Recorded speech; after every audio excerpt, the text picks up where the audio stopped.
Saludos sin excepción a todos los que habéis llegado hasta este capítulo y en especial a todos los que lo habéis hecho desde el principio. Un esfuerzo pesado, a veces decepcionante, otras gratificante, sobre todo en mi caso al ir descubriendo cómo se confirmaban algunas de las teorías, hipótesis que surgían desde la lectura lo más textual posible, desde la interpretación más literal que he podido hacer de cada uno de los versículos de este libro sagrado. A este vídeo, como todos los anteriores, al final de cada bloque le he llamado conclusiones cuando creo que a este le debería haber llamado hasta aquí.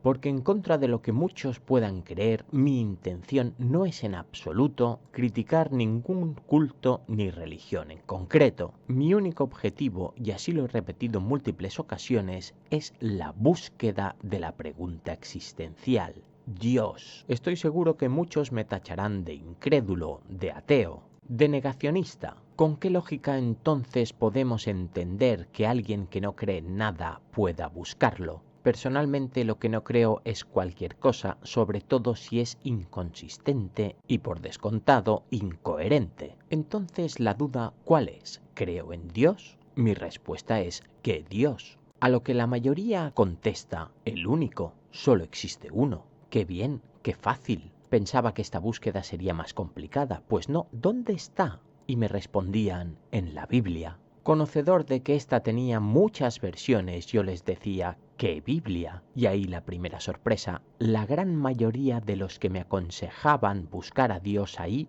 desconocían incluso que habían estas versiones diferentes. Aunque eso no les ha impedido reafirmarse en su convicción, incluso enfurecerse contra cualquier contradicción, en la mayoría de los casos cuando se contradice su propia ignorancia. No voy a repetir aquí las conclusiones que saqué sobre el Antiguo Testamento, ahí está al final de su bloque. Una decepción incorregible en cuanto a la búsqueda de un Dios. No existe allí. Todo aquello es humano. Entonces llegaba el segundo embate, los que te decían, no, es que no es allí, aquel libro es antiguo, la verdad de Dios está en la Biblia, sí, pero en el Nuevo Testamento es Jesús en quien creemos. Y resulta que ocurría lo mismo, la gran mayoría jamás leyeron este Nuevo Testamento, pero continúan defendiendo su convicción sin límite. Yo elegí la opción que para mí siempre ha resultado más coherente. Si alguien trata de explicarme algo, voy a ese algo, siempre que me sea posible. ¿Y qué dificultad tenemos hoy en día de acercarnos a la Biblia? Ninguna, ni tan solo económica. ¿Qué es entonces lo que dificulta que la gente lea? Pues no es otra cosa que aquellos que insisten en impedirlo. ¿Por qué?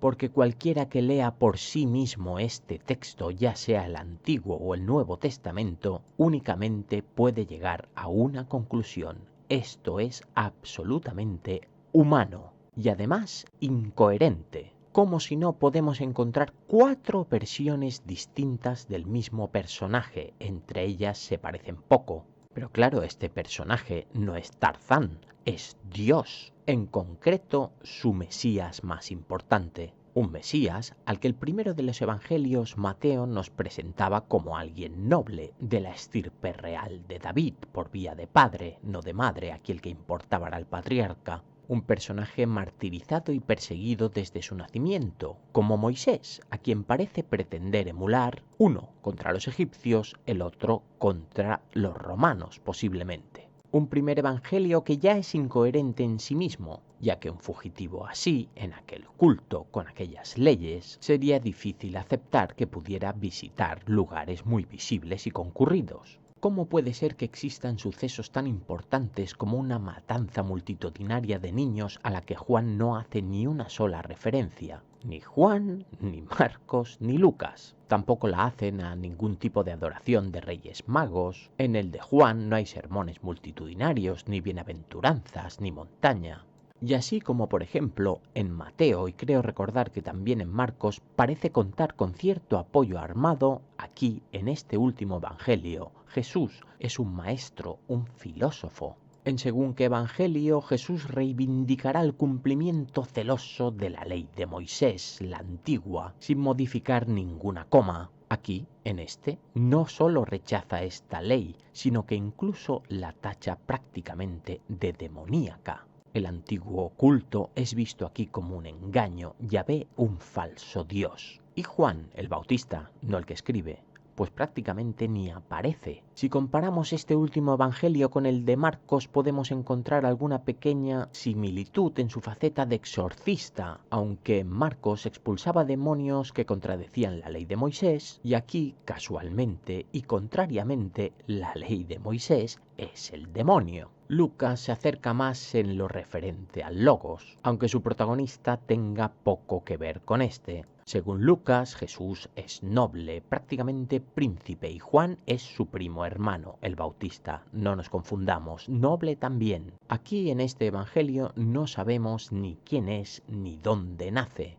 Lo primero que conocemos de este es una boda organizada, parece ser por su madre, en la que él se encarga del vino. Y en los 3 evangelios anteriores es curioso que Jesús la rechaza claramente, a ella y a sus hermanos, a su familia entera. Aquí Juan lo embellece, lo romantiza, hace todo lo contrario. La madre de Jesús aparece en este único evangelio al lado de su hijo crucificado. 3 contra 1. Curioso que sea esta la versión que se ha repetido más a lo largo de los siglos en el arte y en la lectura. Aquí Jesús no dice ir en contra de cananeos ni fariseos, sino contra aquel que es incapaz de razonar libre y justamente. La eternidad que éste promete aquí es distinta a las demás. Es una conciencia universal cósmica en la que cree el logos, el concepto filosófico griego. La resurrección, el mayor de los milagros, ocurre en un distinto lugar y de distinto modo, y también con distintas consecuencias. Así que llegados a este punto, tras la lectura exhaustiva de todo lo anterior, ¿qué puedo decir sobre Jesús? Creo, no creo,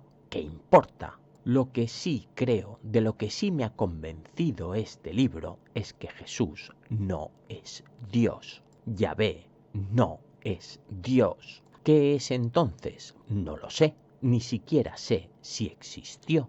¿Cómo puedo defender la existencia de alguien que tiene 4 versiones distintas? Como mínimo. Al menos estas, las oficiales. Esta en concreto no es oficial. La Biblia textual no es la que os aconsejarán leer. De hecho, creo que no os aconsejarán leer ninguna. Ya os la contarán los interesados. La pregunta es, ¿qué haréis vosotros? ¿Qué vais a creer vosotros? ¿Aquello que os han dicho que es así? ¿Lo vais a confirmar de algún modo? ¿Vais a acercaros vosotros a la lectura de este texto? ¿Lo vais a interpretar? ¿Vais a cuestionaros algo? Sí, enhorabuena. Eso es exactamente el único mandamiento del Jesús de Juan. Razonad, cuestionaos. Llegados aquí, pienso, ¿qué interés tiene entonces continuar con este libro? Para mí, ninguno. No me interesan en absoluto los hechos de Pedro, de Pablo, lo que hicieron en Roma, que es lo que dicen ellos que hicieron,